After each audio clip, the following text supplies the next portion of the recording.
Buat apa nyerut lagi?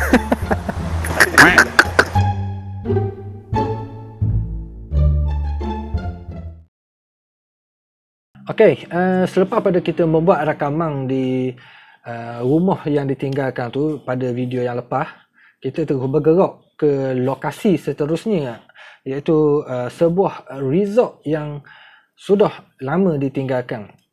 Bismillahirrahmanirrahim. Assalamualaikum dan selamat sejahtera kepada semua supporters Osazuke Hikaru.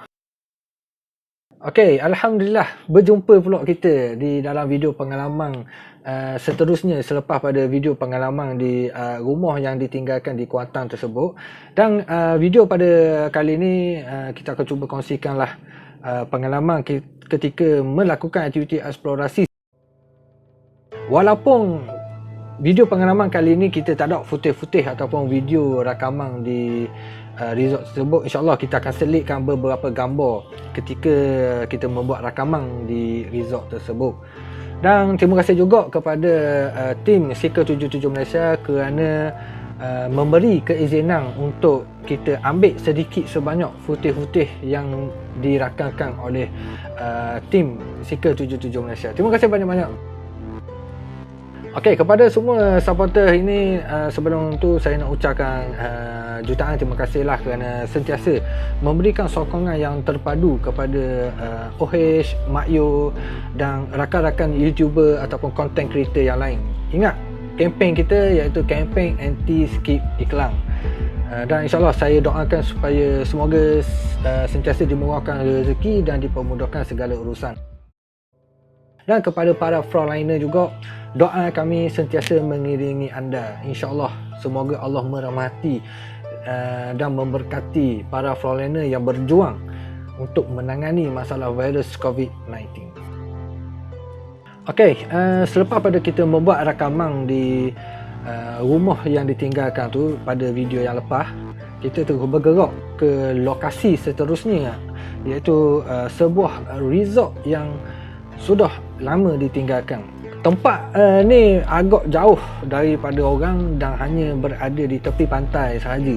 Kalau diikutkan suasana di resort tersebut, mungkinlah kalau resort ni masih lagi beroperasi, saya rasa ia memiliki satu keunikan. Sebab ia betul-betul berada di tepi pantai, sudah pastinya suasana dia agak menarik dan comel. Nak pada waktu petang, nak kat senja tu kan tak? Allah, comel sungguh lah kalau duduk ngawet tepi pantai tu. Walaupun kita melalui perjalanan yang agak rare jugalah laluan dia ni, sebab kiri kanan ke saya dah ingat dah, tapi dipenuhi dengan semut-semut dan hutan-hutan kecil lah sebelum kita nak terus sampai ke lokasi resort ni. Jadi bila kita sampai di bahagian depan resort ni, bila saya turun je agak macam debur sikit lah, sebab bila kita tengok ke arah pantai tu, kaki air tu sangat dekat dengan daratan. Debur pula masa tu. Kita mungkinlah malam tu air pasang kot. Mungkin air pasang dengan bunyi air, dengan bunyi air ombak lagi tau. Jadi dia macam menambahkan suasana seram pada malam tu. Jadi selepas pada kita membuat intro dan kita membuat sesi perkenalan dan kita membuat persiapan terakhir, kita terus masuk ke lokasi resort ini. Jadi untuk pengalaman hamba lah tau, masa kita masuk ke bahagian resort ni, saya ternampak ada satu chalet-chalet, banyak chalet-chalet dalam tu.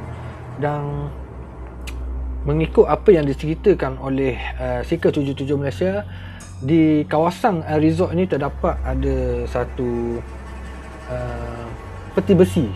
Saya tak tahu lah peti besi tu masih lagi ada barang-barang ataupun sudah diambil semualah. Selepas pada kita berada di laluan di dalam resort dalam ni, saya agak macam ambil sedikit masa lah untuk berfikir, sebab kita tak ada aktiviti memasang jejak kan. Dia eksplorasi ni hari yang sama kita buat eksplorasi di rumah yang video lepas-lepas tu. Jadi tak ada aktiviti memasang jejak dan kita tak tahu selok belok di dalam rumah, dalam resort ni. Maknanya walaupun Seeker 77 Malaysia dia ada ceritakan sedikit sebanyak, tetapi disebabkan kawasan ni dia ni terlalu besar, agak susahlah untuk kita mencari punca untuk kita membuat rakaman pada malam tersebut. Tetapi Alhamdulillah dengan cadangan daripada Seeker 77 Malaysia pula, kita berpecah kepada dua dan saya mengambil ke arah sebelah kanan dahulu di bahagian depan ni, dan Seeker 77 Malaysia dia ambil sebelah kiri dulu. Perkara yang pertama yang kita masuk pada malam tu adalah sebuah pejabat. Sebuah pejabat yang mungkin menguruskan operasi resort ni. Jadi bila kita masuk, kita ada nampak banyaklah barang-barang yang bersepah. Jadi dalam masa yang sama juga kita mengambil langkah berhati-hatilah, sebab kita takut ada binatang-binatang ataupun benda-benda yang tajam yang boleh mengakibatkan kecederaan. Dan pada masa tu juga saya masuk ke sebuah bilik dan agak terkejut apabila saya melihat ada satu peti besi yang sangat besar. Peti besi yang sangat besar. Masa tu dalam kepala otak, uish, apa benda ada dalam peti besi ni? Biasa peti besi ni akan simpan barang-barang yang sangat berharga ataupun dokumen-dokumen penting lah. Jadi kita abaikan peti besi tu dan saya terus melangkah ke bahagian mungkin dalam pejabat ni dia ada satu ruangan dewan ke ataupun ruangan bilik mesyuarat, lebih kurang gitulah. Tapi bila kita berada di kawasan tersebut, amba agak macam debar lah, sebab dinding di sebelah kanan tu racun lebur dah, dengan bunyi ombak pantai yang sangat kuat lagi, dengan angin yang bertiup. Kadang-kadang apabila kita melihat ke sebelah kanan tersebut, kadang-kadang ada juga nampak macam kelibat, lebih kurang gitulah. Tapi kita tak tahu sama ada tu pokok ke, dahan pokok ke, ataupun penghuni yang berada di situ. Tapi macam konsep kita ni, kita lebih pada dua option. Tak apalah, kita guna option yang pertama, maknanya tu mungkin pokok ataupun dahan-dahan pokok. Jadi kalau kita fikir benda-benda mistik gitu kan, jadi orang kata tak kena lah pula, sebab benda tu tak jelas. Jadi kita pun terus keluar daripada rumah, kita pun terus keluar daripada pejabat tersebut dan kita ambil perjalanan ke bahagian belakang. Di bahagian belakang dah tepi ni dia terdapat chalet-chalet lama yang terbiar. Agak mendebarkan jugalah, sebab chalet dia ni dia bukan betul-betul di atas jalan. Dia macam ke sekaki ataupun dua kaki daripada tanah. Masa tu kita agak berhati-hatilah, sebab kita takut bawah tu ada binatang belik-belik main catuk-catuk gitu tau. Sebab benda gini yelah, takkanlah kita setiap chalet ada situ kita kena tengok ke bawah sama tau. Lelah juga kerjaan kita tu. Tetapi insyaAllah lah dengan berkat ataupun keyakinan kita membaca surah-surah Al-Fatihah dan kita meminta perlindungan daripada Allah SWT untuk melakukan aktiviti eksplorasi ni, jadi kita yakin dengan doa tersebut dan kita membuat penelusuran chalet yang berada di kawasan tersebut. Walaupun tak keseluruhan, ada 3 ataupun 4 yang kita cuba masuk ke dalam chalet tersebut. Dalam keadaan dalam tu masih lagi molek. Ada katil, ada tilang, ada almari dan ada kerusi, lampu. Bermakna chalet ni kalau ada orang yang membaik pulih untuk mengoperasikan semula resort ni, saya rasa dok memakan modal yang sangat besar lah.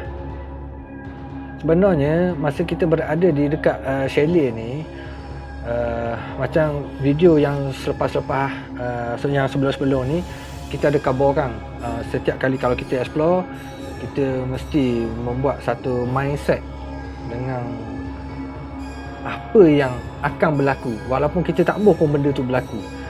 Yang pertama, masa tu kita tengok pintu bilik.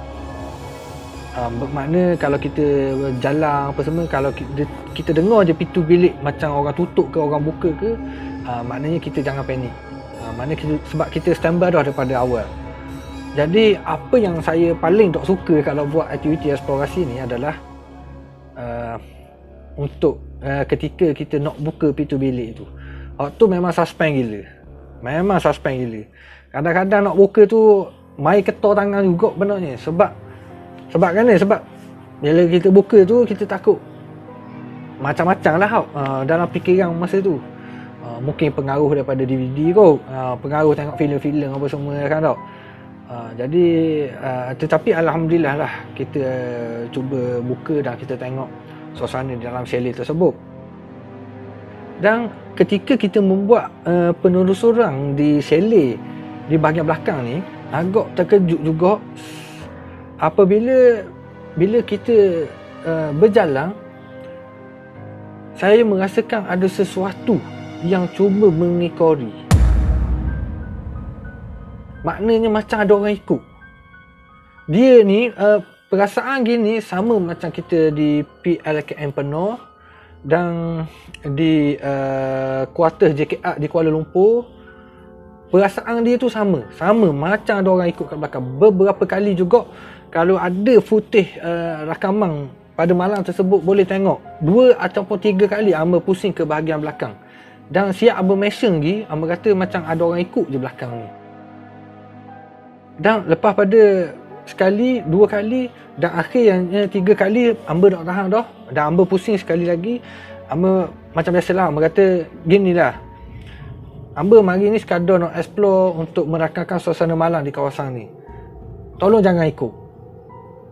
Tetapi alhamdulillah, selepas pada kita mengeluarkan kata-kata seperti apa yang hamba khabar tadi tu, keadaan mula tenang dan kita terus membuat rakaman eksplorasi di sebelah belakang pula.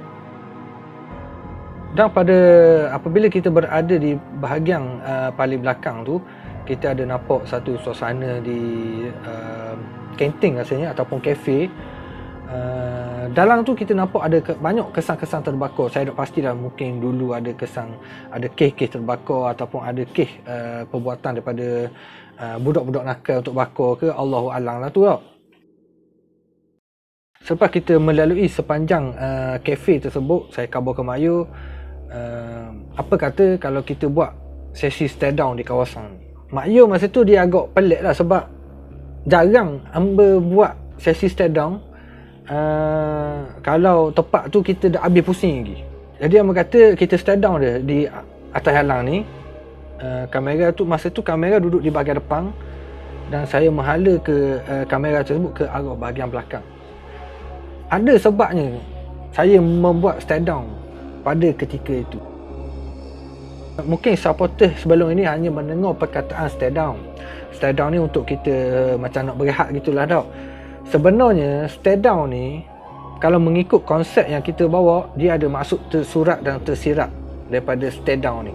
Maknanya stay down bukan sekadar stay down. Ada sesuatu maksud yang tersirat.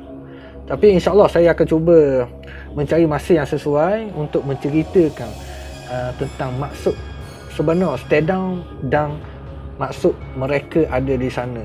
InsyaAllah saya akan buat video khas dalam OH Studio. Jadi hamba ceritalah sikit di bahagian stay down yang pertama ni.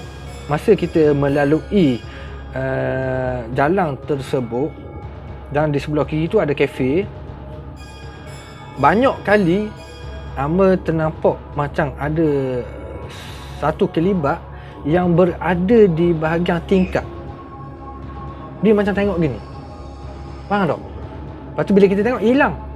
Sedangkan di bahagian belakang tingkap tu tak ada benda-benda pun, tak ada kayu ke, almari ke, apa, tak ada. Jadi hamba pun ambil kesempatan, aku nak pastikan apa benda yang aku nampak tadi tu betul ataupun tak ada. Dalam masa yang sama juga, ingat tak hamba cerita tadi macam ada orang ikut hamba. Sama juga di kawasan ni, walaupun kita berada di bahagian tengah perjalanan tu, tapi hamba merasakan ada sesuatu yang memerhatikan dari arah belakang. Dia banyak kawasan ni, dia macam dia tengok gini tak? Faham tak? Macam ada dinding, lepas tu dia tengok macam gitu. Perasaan gitu ada masa kita buat eksplorasi. Sebab tu lah hamba kata ke Mak Yu, yo kita stop sini, kita buat stay down sini. Masa kita buat stay down tu, memang seri hamba khabar, memang agak rasa dok selesa. Mak Yu masa tu pun dia memang dok selesa. Kita boleh tengok riak wajah dia Tapi masa tu kita cuba bertenang lah. Tapi sayangnya footage tak ada situ. Dan gambar yang Mak Yu ambil ni adalah ketika kita melakukan stay down di kawasan tersebut. Selepas beberapa minit kita buat sesi stay down tu, kita terus membuat penelusuran di sebelah depan pula. Dia macam kawasan dia petok, jadi kita bermula di kawasan petok ni, kita terus pusing ke arah belakang tu. Di penghujung yang kita nak pergi ni adalah chalet juga. Dia chalet ni dia macam ada dua bahagian. Macam kita masuk ke resort ni, dia ada chalet, dia ada macam dewang ataupun kafe, lepas tu dia ada chalet pula sekali lagi. Jadi selepas pada kita sampai ke penghujung tu, kita masuk ke beberapa tempat ataupun chalet ni lah. Saya dok memang kalau ikutkan chalet ni dok banyak mana kita masuk, tetapi setiap kali yang masuk ke chalet tersebut, keadaan dari dalam chalet tu masih lagi keadaan yang elok, molek lagi dengan katil apa semua, dengan peralatan dalam tu memang molek lagi lah tau. Dan selepas tu ada beberapa chalet yang paling lah untuk hamba masuk. Hamba agak tertarik dengan sebuah chalet ni, di mana kalau kita tengok keadaan kerusi di dalam bilik ni seolah macam ada orang yang pernah duduk. Dia duduk molek sangat. Jadi apabila kita tengok tu, kita rasa kerusi ni macam ke bekas orang duduk je. Tak tahulah bekas orang yang pernah mari situ ke, ataupun orang yang pernah wallahu a'lam tu, wallahu a'lam. Tetapi saya sangat tertarik di dalam chalet ni. Saya khabar ke Mak Yu, apa kata kalau kita buat sesi stay down kali yang kedua di dalam chalet ni. Okey, di dalam chalet ni kita nampak ada banyak macam kain-kain kuning apa semua tau. Dia ada timbul satu perasaan ni sama ketika saya dan Mak Yu membuat eksplorasi bersama Nina Bobo X di chalet tinggal. Dan ada kita masuk juga ke sebuah chalet tersebut. Perasaan dia tu ada gitu. Maknanya, adakah chalet ni pernah menjadi ataupun tempat persinggahan penghuni-penghuni lain yang dimaksudkan dengan BU tu. Dia mari perasaan gitu. Kita masa tu hamba dok mikir langsung dengan ke arah-arah gitu. Tapi dia macam orang kata ni, perasaan tu dia nitah gitu je. Dia nitah di dalam fikiran, tempat ni macam benda tu pernah singgah sini je. Jadi hamba memerhatikan keadaan sekeliling. Okey, apabila kita membuat sesi stay down di dalam chalet ni, memang hamba boleh katakan hamba dengan Mak Yu memang dok selesa. Seperti kita diperhatikan dengan jarak yang sangat dekat. Masa tu Mak Yu dok hati-hati dia ambil gambar. Amal khabar ke Mak Yu, yo cuba ambil masa untuk mendiamkan diri lah. Mata hamba ni dok boleh lari daripada tingkat-tingkat yang berada di dalam chalet tersebut. Sebab mana? Sebab kita rasa macam ada sesuatu yang di belakang tingkat. Seolah macam dia memerhatikan kita berdua. Pada masa tu juga alangkah terkejut apabila kita berada di dalam chalet tersebut, terdapat bunyi seperti orang mengetuk dinding. Jadi hamba khabar ke Mak Yu, steady, kita relax apa semua. Padahal masa tu benarnya kecuberuk sebenarnya. Sebab chalet ni, disebabkan chalet ni orang kata masih lagi keadaan dia comel, bermakna tak ada lubang-lubang ke benda tak ada. Hanya pintu masuk tu sahaja yang terbuka. Maknanya tingkat-tingkat dia tu gelap. Mana kita tak nampak apa benda yang berada di luar. Dia disebabkan terlalu banyak sangat pemikiran yang bercelaru pada malam tu. Kadang-kadang mikir yang bukan-bukan apa semua. Lepas tu pula apa yang dok logik untuk saya kongsikan pada supporter, masa kita stand down tu, tak apalah, hamba ceritalah juga. Kalau supporter boleh terimalah. Dan Mak Yu dia memang tak nampak laluan pintu masuk tu. Hanya saya seorang saja yang nampak. Dan pada ketika itu saya ternampak seperti kepulan asap. Kepulan asap ni dia macam melintasi ruangan bilik tersebut. Dalam kepala otak Amba fikir mungkin kru Seeker 77 Malaysia berada berhampiran yang orang kata tengah hisap rokok, lebih kurang gitu. Asap dia tu tak terlalu tebal, tetapi kita boleh nampak lagi kesan asap tu. Masa tu Amba fikir, oh ada orang luar hisap rokok kot. Tapi bila kita sudah selesai membuat aktiviti stay down ke dalam chalet ni, bila saya terus keluar, sebenarnya tak ada orang yang berada berhampiran dengan kami. Bermakna masa tu Seeker 77 Malaysia berada di paling hujung. Maknanya dia berada di kawasan pejabat yang mula-mula kita masuk tadi. Jadi masa tu Amba tak cerita benda ni kepada Mak Yu. Amba tak cerita sebab Amba agak keliru pada malam tu. Nak kata kabur, ada logiknya kabur. Tetapi angin pada malam tu dia mengarah ke arah sebelah daripada patal tu. Maknanya daripada patal tu angin dia tolak gini, tapi malam tu asap tu dia mari gini. Dia mari ke arah gini. Angin patal gini. Jadi saya tak tahu benda tu kabur ataupun sesuatu yang agak susah untuk kita jelaskan. Tapi biarlah, Amba tak boleh fikir ke arah mistik sangat. Biarlah, saya cuma kongsikan apa yang kita lalui pada malam tersebut. Dan ada klimaks eksplorasi di resort ni adalah perkara yang saya tercari-cari ketika kita melakukan aktiviti eksplorasi, iaitu pemandangan yang cukup comel dan tenang ketika kita berada di resort tersebut, seperti yang di dalam gambar ni lah. Walaupun dalam gambar ni agak tak berapa clear, orang kata sebab versi night yang dengan peralatan yang kita guna kok taklah semahal mana, maknanya sekadar biasa-biasa saja, tetapi kita boleh tengok sedikit sebanyak pemandangan yang comel dan tenang, dan itu adalah salah satu kebesaran Allah SWT yang diciptakan pada waktu malam. Sebenarnya dalam waktu PKP ni saya sangat merindukan suasana dan pemandangan seperti yang kita pernah lalui sebelum ni. Maknanya rindunya kita nak tengok kebesaran Allah ni.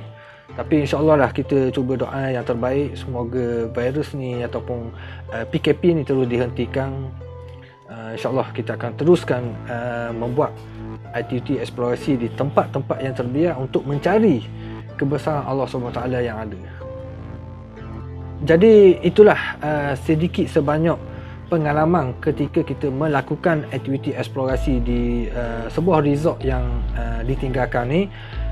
Agak terkilang jugalah sebab kita tak boleh nak tunjuk footage rakaman di resort ni, dan dengan adanya gambar-gambar yang diambil oleh Mak Yu ni, bolehlah sedikit memberi gambaran kepada supporter untuk merasai suasana di resort tersebut. Dan saya nak mengambil kesempatan ini juga untuk mengucapkan jutaan terima kasih kepada Mak Yu yang sering memberi komitmen yang sangat terbaik. Gambar-gambar dia tu orang kata sangat menarik. Jadi terima kasih banyak-banyak kepada Mak Yu, dan insyaAllah kita akan terus membuat eksplorasi di negeri-negeri lain. Dan kepada supporters yang menonton video ini, di sini ada satu pengumuman di mana selepas video pengalaman di resort ini dikeluarkan, saya akan terus membuat syutingan video ketika kita melakukan aktiviti kolaborasi bersama dengan AY Studio, Horizon YMTT dan Tok Bugis Channel. Jadi mungkin ramai yang menantikan kehadiran video-video untuk melihat aksi-aksi ataupun celoteh daripada AY Studio, Horizon dan Tok Bugis. InsyaAllah kita akan keluarkan dalam masa secepat yang mungkin. Dan sebelum kita keluarkan video eksplorasi berkenaan, saya sedang membuat persiapan video khas sempena kolaborasi tersebut. Seminggu dah kita membuat penyutingan video tersebut, sebab tak apalah kita sekadar macam orang kata, dia bukanlah macam trailer, dia orang kata dia lebih diibaratkan macam trailer jugalah Sepasang 2. Tapi insyaAllah kita akan cuba keluarkan dalam masa secepat yang mungkin. Dan terima kasih juga kepada supporter yang memberi sokongan kepada video yang dikeluarkan oleh Horizon YMTT, Tok Bugis Channel dan AY Studio ketika berkolaborasi bersama dengan Oheh dan Mak Yu di tempat-tempat yang agak terbiar.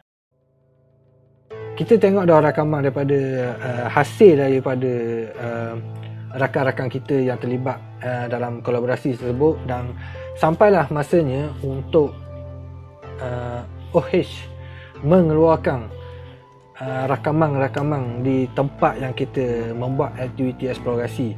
Mungkin ramai yang orang heran sebab apa video berkenaan sangat lama untuk dikeluarkan. Sebenarnya ketika kita pergi ke Kuala Lumpur, saya ada beberapa video yang masih belum disiapkan. Jadi selepas kita balik daripada KL tu, hamba maraton untuk menyiapkan video-video yang tertungguk. Tetapi alhamdulillah sampai dah masanya untuk kita tayangkan video eksplorasi secara kolaborasi di Kuala Lumpur, insyaAllah.